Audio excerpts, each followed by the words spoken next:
So once you're finished with Cassia, you're left with the option of either going to the Wind Planet Puffoon or the Wood Planet Gren. There's a few of these choose your path scenarios in the game, which makes this part of the story fresh with every playthrough. Because you have 4 different options depending on which element you start with and the planet you choose after Cassia, thankfully I played these games too many times to count to tell you what exactly to do when you enter these routes. From my experience, I'll explain what the best route to go to is. Believe it or not, Gren is actually the first planet you're supposed to go to after Cassia, due to the bosses in the area being around the same level as you beat Shard and Cassia, as well as the enemies being around the same level as well. However, if you're a beginner or a pro at the game, it's actually a lot more efficient to go to Puffoon, the Wind Planet, first. There's actually a few good reasons for this. Number 1, you have a lot better access to money and equipment on Puffoon than Gren, but as Gren deals are cheaper, you won't be getting as much beer unless you do a lot of battling there, which can range from mindless to absolutely obnoxious. You mostly do a lot of battling on Gren, so it might be easier to get a break from it than when you go to Puffoon. Number 2, since these battles are actually pretty tough, it's best to get a 4th member to tank some hits while you're there. And Chai is successful after completing all the events of Puffoon. While you finish Gren first, Pico is useful, but not nearly as helpful as Chai on Gren. Though people can help you through at least one battle, but more on that later. Number 3 is the special Overworld abilities. You see, Chai can spawn leaves in the ground by using his ability, which is very nice on the Wood Planet, where there are lots of leaves in areas to use it, while Pico can just spawn more bean pops when they eventually spawn, which can take a very long time, and only offer up 5 experience points. Number 4, you're kinda screwed if you go to the Wood Planet is powered up and all the enemies are there too. And your only one healer is dead to any wood mages there, and there are a lot of them. Plus, since Lassie is your 2nd highest level character so far, it's best to keep her safe, compared to Mocha, who is naturally defensive, and there's not many wind magic on the Wind Planet, let's be fair. At least not in the first run through. And number 5, after you beat the boss Puffoon, you get Celestial Swap.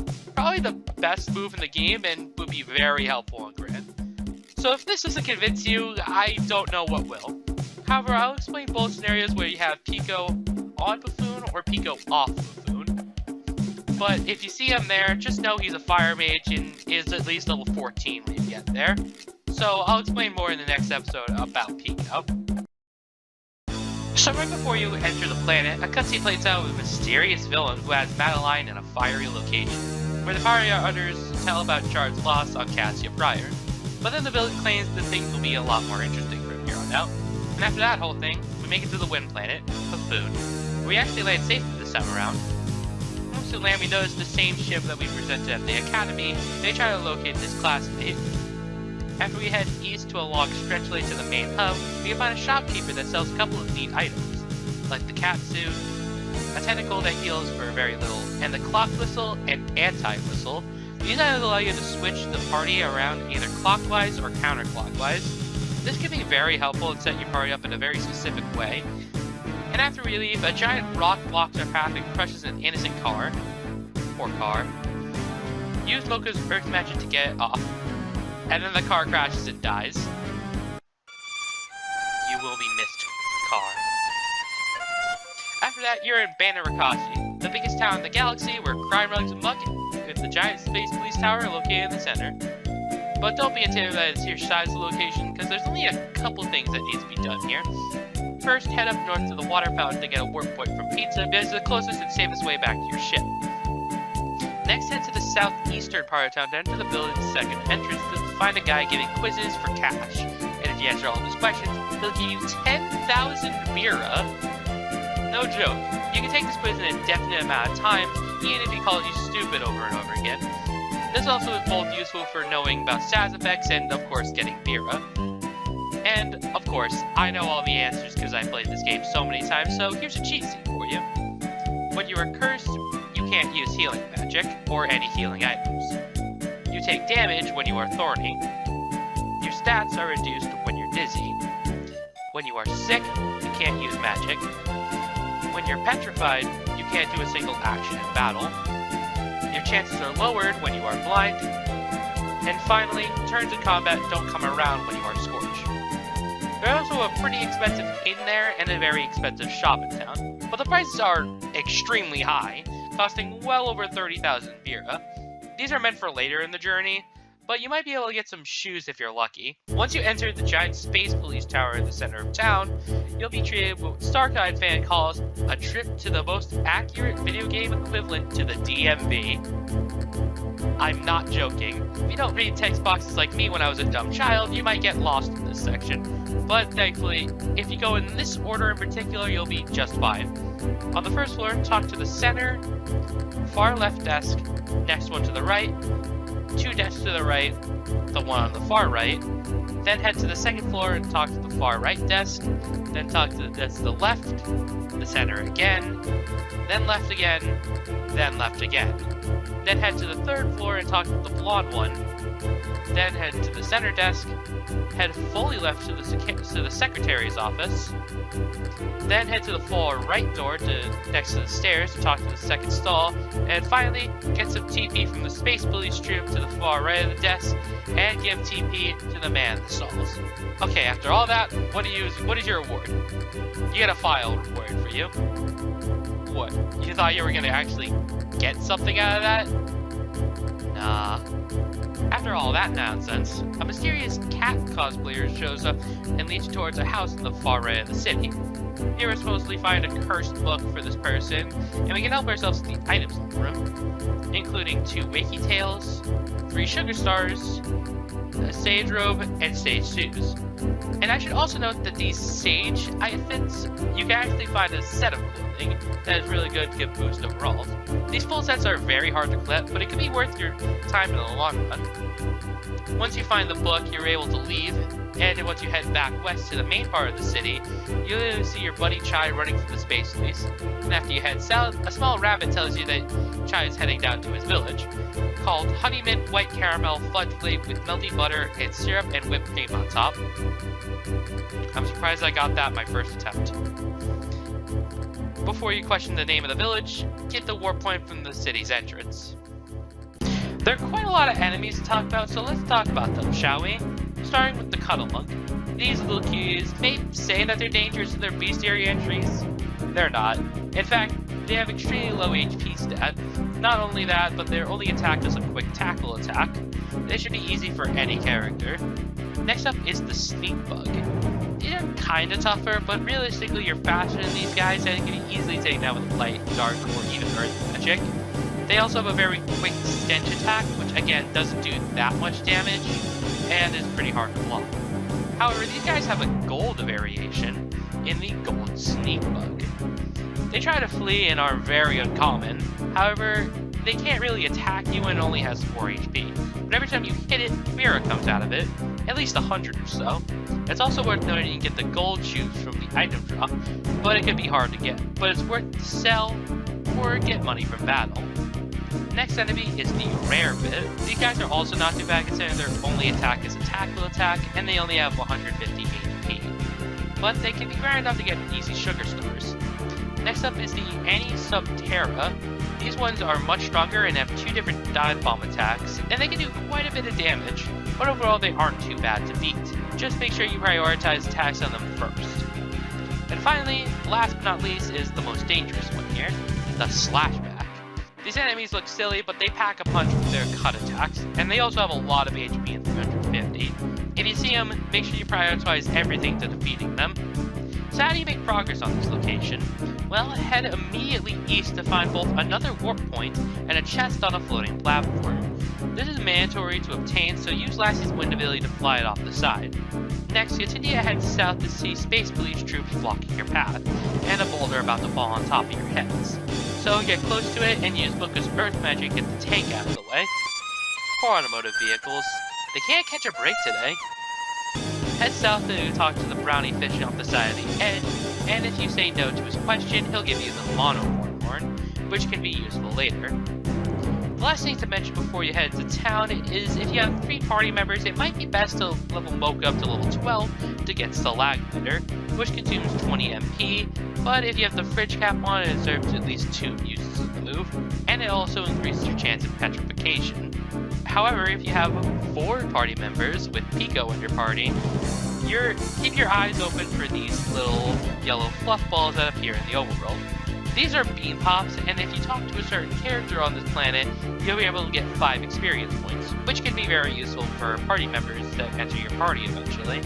They're pretty much scattered all throughout the entire land, but they are very hard to encounter, so if you see one, make sure you grab it for safekeepings. Finally, you enter the town of Honeymint. There's not much to this town except for a very small shop that sells pretty decent equipment. If this is the first planet that you've gone to, besides Gren, you'll find some uses out of it. It can definitely be nice, especially with your newfound richness. However, the other important thing is the inn next door. Since you're about to face a boss that is a wood mage, make sure the wood planet is far away from its quadrant by constantly staying at the inn. You can usually change it to night or day because the boss fight is right next to you after a cutscene, but once you're done with your preparation, head to the house in the northeastern part to meet up with Chai and see that you found documents about the missing mages all across the universe, which includes Madeline. Once you unanimously agreed to talk to the fortune teller to the town, 2 space bleachers with names that are actually important, and the blog one kidnaps Chai while you're stuck to face against the boss of the planet, Lieutenant Mugwort. Depending on your playthrough, Mugwort can either be a pain in the backside or a pretty easy fight. For his attacks, he will always start by using Celestial Swap, which will always try to either make your planet weaker or, more often than not, his planet stronger. And if you do that, well, make sure you have to face against his deadly Briar Patch, which isn't Pepperthorn, it's actually your first tier 2 wood move, which is a very powerful attack that will probably OHKO Lassie if you don't lower his IQ with anything like an Ice Cube on the previous planet. He also has another attack called Dancing Baby, which is quick and strong, but when it's blocked, you'll actually skip the animation that ties to it. It does quite a bit of damage. And finally, for his last attack, a move called Jungle Coaster, which is also fast, also strong, and hits everybody. However, you are able to block it, but I mostly only suggest blocking with someone like Lassie. It's a very tight timing, but don't give up. Just try to do it right before he lands on the main platform. So, how do you beat him?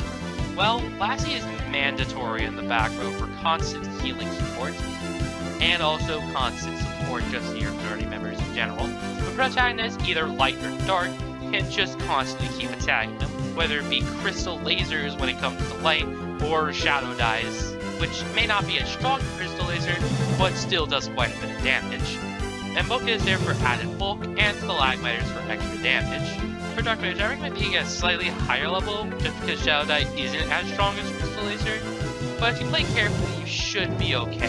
This fight is genuinely really difficult because, again, he's strong against one of your characters and you don't have his weakness, but just play your cards right and you'll be okay. However, if you went to Gren first, this fight is pathetic.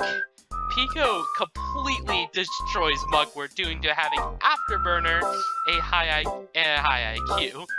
Well, not for his actual character, he's kind of dumb.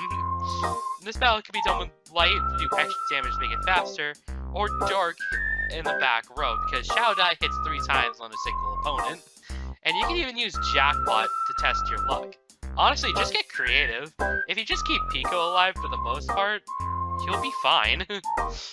Once you've won the battle, he doesn't claim that he loses and he wants to turn you anyways, so the Father Rider gives him a piggy bank containing 20 million Bira in it, and it gets Mugwort to go away from the game. Why is this piggy bank so expensive? Jesus. Once you walk over and talk to the sad brioche, we find a talking stick. Yep, I guess you're talking to a stick now. This is the future, so you're tweaking with this, and it'll show us a future where we save our friend. Once that is done, you get literally the best item in the game, the Skylook, which we taught anyone to use Celestial Swap in battle, which alone, that move can be used for a separate video because of how powerful it is, but I'll just briefly explain it later. But head south to see the lost chest that you've blown up from earlier, and the brownie pulls it up for you to get the Tempest Forget, and warp up back to the city into the Space Police Tower to use that Tempest Forget and head to the top floor. You see a chest, but do not interact with it yet. Instead, head to the head office and get the piggy bank back. And once you interact your chest, you find your trapped salamander friend back. And after a few jabs at the wood mage Chai, he is now your ally. So, let's go and talk about him. Chai is definitely a great character to have. His main trait is having wood magic to deal with those pesky wind enemies, and is also incredibly fast. He's also magically defensive, even though he doesn't look like it. However, he does not start off fantastic. In fact, he's probably the weakest character you'll find so far, only starting at level 10, and even if you went to Gren first, he'll be severely underleveled. His only attack is Pepperthorn, and that's gonna be your only move until level 14, where he gets a lot more defensive utility. However, Chai's main gimmick throughout the game is either being in the front row to soak up damage with quick attacks, or to use a pretty deadly wood magic to try to thorn opponents, or in the back row to use moves like Minty Fretness and Parsley Wall to set up defenses for your team. Also, Chai will become much better later on because he'll get some fantastic equipment, but for right now, just give him some Sage Outfit to catch him up with some EXP. There are a couple more things before you can go to the next planet. First, give Celestial Swap to every member. To briefly explain what Celestial Swap is, the move essentially to be taught to anyone, and once the move is spawned, the star map brings down to the bottom screen. This star map allows you to change the planets to any given location on its map, with the cost of MP. However, if your element corresponds to that planet, it will cost 1 MP, while all the others cost 2 MP. And if you line the planets up in the right way, you'll be able to spawn a special attack that also the enemies can use, so be careful. It's always best to equip this move to every single member in your party, but if you don't want to, I highly recommend giving it to someone like Lassie or Pico because they have high amounts of MP. Next, you can go back to Honeyman to talk to Brioche about the piggy bank. He says that you should keep it, and you can sell it for 25,000 Vera. Finally, head north to the second beanstalk to find both another warp point, several gummy worm locations, and Master Macadamius. If you talk to Master Macadamius, he'll either talk to you about some sort of lore stuff, or you can battle him. If you want to battle him, whatever you do, do not attack him. He is level 99 and will one-shot your whole party. Instead, use bean pops you've collected to level up Chai, and once you're done with all of that, use the monocorn horn to spawn the monocorn to fight. This enemy isn't too bad. He's strong and has quite a lot of HP, but he is a wind mage, so you can use Chai's Pepperthorn to take him out pretty easily. He is pretty dang strong, but again, no problem if you're an experienced player. You can beat him and contain the antenna item. This is the only time to realistically face the figurine enemies, so that's the only time you're going to get without multiplayer. The one other thing that you can do here is, since you have Celestial Swap, go into a battle with alliance as the Wind Planet is aligned, which, although makes the enemy stronger, you can find special chests throughout the area. I'm not going to talk about these special chests until the whole planet is open up, but just know you can find 2 right now. But you're finally done with the Wind Planet. Next, if you already head to Gren, head to Cassia, and if you haven't finished Gren, well, go there now.